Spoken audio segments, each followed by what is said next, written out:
AFTV Mo, good to see you again, bro. See you for ages, man. But that was a very impressive win today. Yeah, well, I'm glad I'm around for this one, because when was the last time we won 4-0 in the league? Can you even remember? I think Standard Liège and Nottingham Forest, we've had decent, big scoring results this season. This is one of a very exclusive club this season, so I'm glad to be here, man. We've got to enjoy these in this period of transition. You know, it's not working perfectly for Arteta right now. Like, performances have improved, but he wasn't getting the results. He's got the result, and not only that, he's got a lot of goals. He's got a very good result and a clean sheet. We're all going to be talking about the goals, but he's got the clean sheet as well. So we've got to enjoy these ones, because this one isn't an easy season. Yeah, and he was quite bold with his team selection today, going with Ceballos in there instead of Torreira.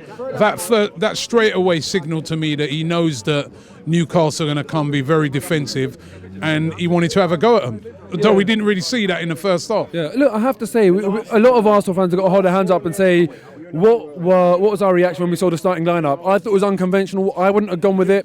And I was saying before the game that when a manager picks an unconventional lineup like that, they get the stick if it doesn't go right. Because if they pick the lineup that everyone expects, the players get the stick. As soon as they stray from that lineup and they do something a bit out there, they're the ones that get the criticism.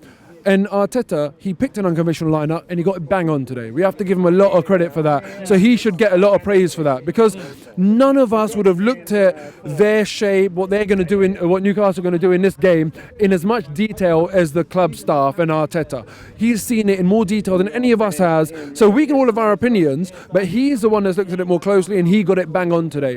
What you were saying about Ceballos and Ozil, I completely agree with that. He called it right.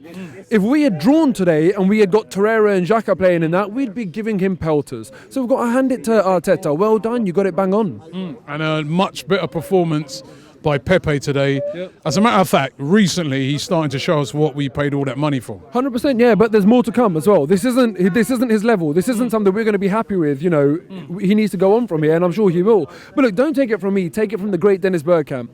Bergkamp said when a player arrives from a different country into the English Premier League, like not just any league, but the Premier League, they take about 6 months just to adapt. We're in February. This is month 7. Okay, so he's only just coming out of that. So right now he's on track. And this isn't, as I say, this isn't me saying it. This is Dennis Bergkamp. So you can take his word for it. So I think, look, let's just be a little bit patient with Pepe. We know, we've seen the glimpses of magic from him, and the way he's twisting up defenders left, right and centre. It will come. But we've had many players that have come in and struggled to adapt to the physicality of the league. Pepe is another one in a long, illustrious line of players. Henry, Bergkamp, Vieira, Cazorla. There's loads of players that have struggled, but he'll come good, I'm sure of it.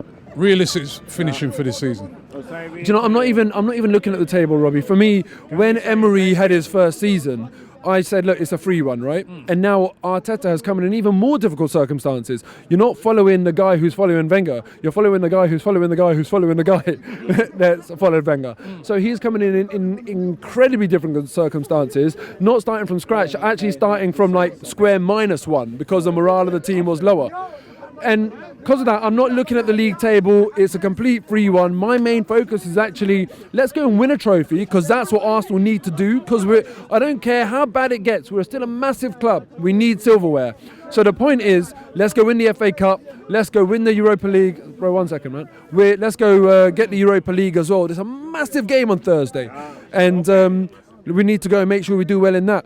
So in response to your question, whatever happens, happens. If we carry on doing this, carry on keeping clean sheets, because he's massively improved the defence, and we can go and sprinkle a few goals every game, whatever happens will happen. And whatever happens with Man City, you know, who knows if 5th place means more than what it would usually do. But even though I think the real story of Man City is there's some lawyers out there going to be making mega money, because they're going to fight that tooth and nail. So I wouldn't count on that 5th place thing. But it's still in our control. We can still go and try and make a fist of it in the Europa League. Fingers crossed we go and do that, Robbie.